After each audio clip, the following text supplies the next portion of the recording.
ప్రభుత్వాలు చెప్తున్నాయి.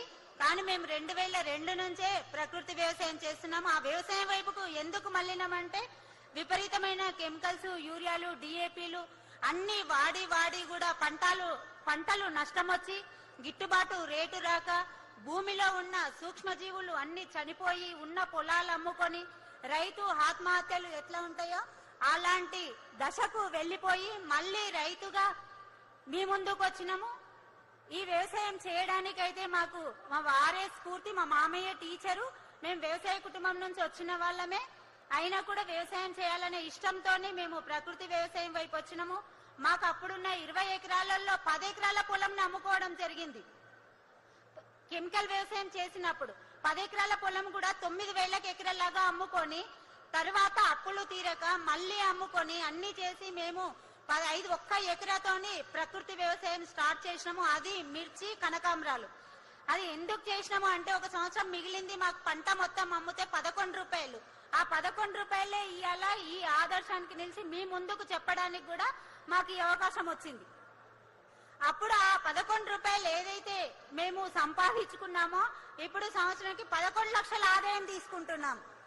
అంటే ఎక్కడ పోగొట్టుకున్నామో అక్కడనే వెతుక్కునేది అనేది మా ఒక ఇష్టంతో వ్యవసాయం చేస్తున్నాము.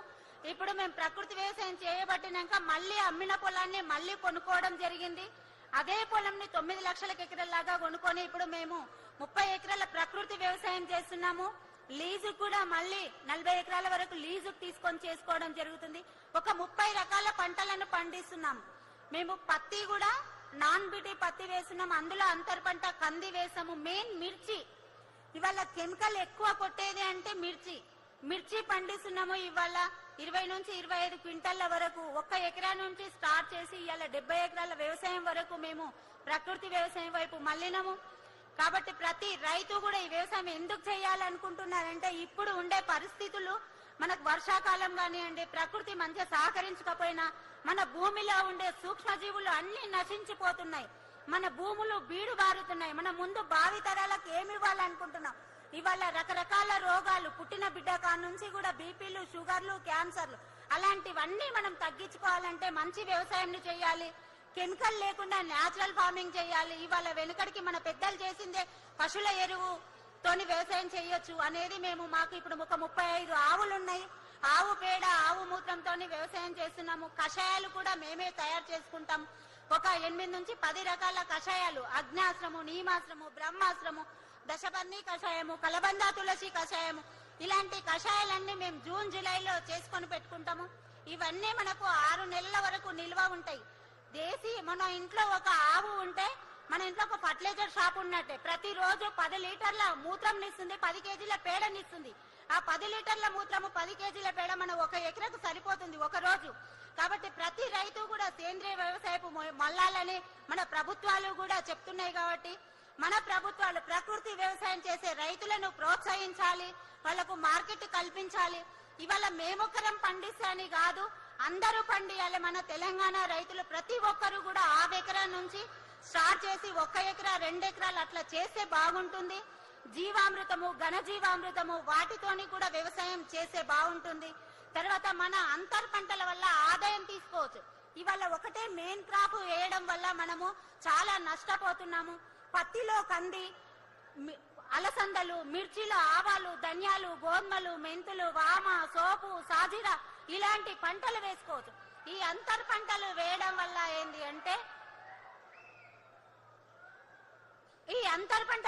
వల్ల ఏంది అంటే మన మిర్చిలో మెయిన్ క్రాప్ కి ఎన్ని తెగుళ్ళు వస్తాయో ఈ అంతర్ పంటలు వేయడం వల్ల మనము చాలా తెగుళ్లను నివారించుకోవచ్చు. ఇవాళ బార్డర్ క్రాప్ ఆవాలేస్తే అది పచ్చని పంట 4-5 ఫీట్లు పెరుగుతుంది. ఆ పచ్చని పంటకు మనకు తేనెటీగలు, కందిరీగలు విస్తృతంగా వస్తాయి. ఆ తేనెటీగలు, కందిరీగలు ఏవైతే ఉన్నాయో మన మిర్చి పూత మీద వాలినప్పుడు మనకు పరంపరాగ సంపర్కం ఏర్పడుతుంది. పరంపరాగ సంపర్కం ఏర్పడడం వల్ల మనకు పూత రాలడం గాని, పిందె రాలడం గాని, బొట్టబోవడం గాని ఇలాంటి వాటిని నివారించుకోవచ్చు. తర్వాత ధనియాలు వేయడం వల్ల బూర్ది తెగులు మిర్చికి ఎక్కువగా వస్తుంది. అప్పుడు ధనియాలు వేసినప్పుడు ఏంటంటే ఆ బూర్ది తెగులు ధన్యం చేనే అటాక్ చేస్తుంది. తర్వాత నీటి పారుదల అనేది రైతులు చాలా ఎక్కువ నీళ్లు పెడితేనే మనం రాత్రిపూట ఏం చేస్తున్నాము, డ్రిప్ వరుస్తున్నాం, రాత్రిపూట మోటార్లు ఆన్ చేసి వస్తున్నాం.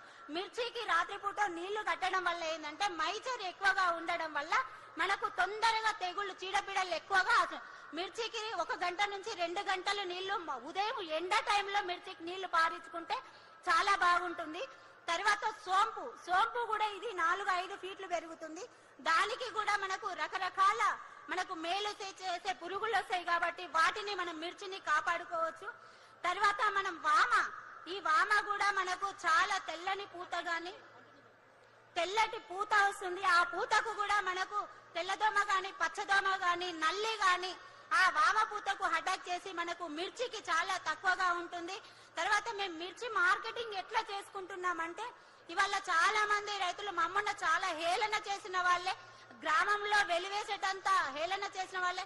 ఎక్కడో ఒక సన్మానం చేసిందంటే అక్కడ 10 అవమానాలు జరిగినట్టే మాకు. ఆ సన్మానాన్ని కూడా మేము చిన్న చూపుతోని సన్మానించుకొని పోయేటోళ్ళం. ఇప్పుడు గర్వంగా చెప్పగలుగుతాం. ఎందుకంటే ఒక రైతును గవర్నమెంట్ కూడా గుర్తిస్తుంది అంటే దానికి కొంచెం గౌరవం రైతుకు పెరుగుతుందని అనుకోవాలి. ప్రకృతి వ్యవసాయం చేసే రైతులు ప్రకృతి వ్యవసాయం అంటే చాలా చిన్న ప్రకృతి వ్యవసాయమా, ఏం పంట పండుతుంది, ఏం లాభం వస్తుంది? ప్రతి రైతు కూడా లాభం అనేది కాదు, మన భావి తరాలకు మంచి ఆహారాన్ని ఇవ్వాలి, మంచి నేలని ఇవ్వాలి.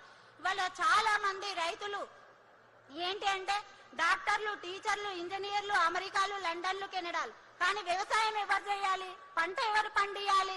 కాబట్టి రైతు బిడ్డ రైతుగా కావాలని కోరుకోవాలి ప్రతి రైతు కూడా. ఇక్కడ వచ్చిన నలుమూలల నుంచి వచ్చిన రైతు సోదరి సోదరులకు విన్నపం ఒకటే, రైతు బిడ్డ రైతు ఎప్పుడైతే ఉంటాడో తల దించకుండా తల ఎత్తుకొని బతకగలుగుతాడు అనేది నేను ఈ సభాముఖంగా తెలియజేస్తున్నాను. ఎందుకంటే మా 2 కొడుకులు కూడా మేము రైతులాగే చేస్తున్నాం కాబట్టి ప్రతి ఒక్కరు కూడా రైతు కావాలనే కోరుకోవాలి.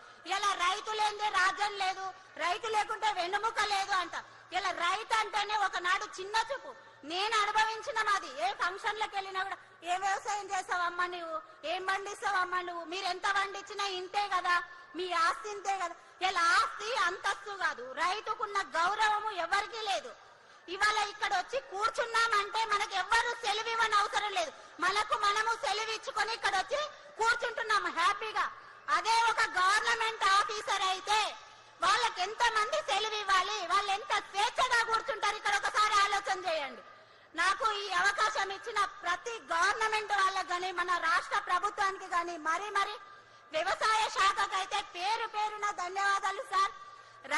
రైతుకు నాకు ఏ ప్రోత్సాహాలు ఎవ్వరు ఏనాడు 1 రూపాయి ఇవ్వలేదు. నాకు ఒక్కటే నేను కోరుకునేది, అమ్మ నాకు స్టేజ్ మీదకి వస్తే అవమానించకుండా 4 మాటలు మాట్లాడనివ్వండి. ఎందుకంటే ఒక్క రైతన్నా తయారైతాడు, ఒక్క రైతన్నా ప్రకృతి వ్యవసాయం వైపు వెళ్తాడు.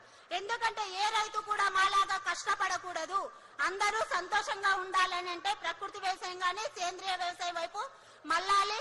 ఇప్పుడు వడ్లకు 500 బోనస్ ఎట్లా ఇస్తున్నారో ప్రకృతి వ్యవసాయం పండించే ఉత్పత్తులకు మన గవర్నమెంట్ బోనస్ ఇస్తే రైతులు ముందుకు రావడానికి అవకాశం ఉంటది.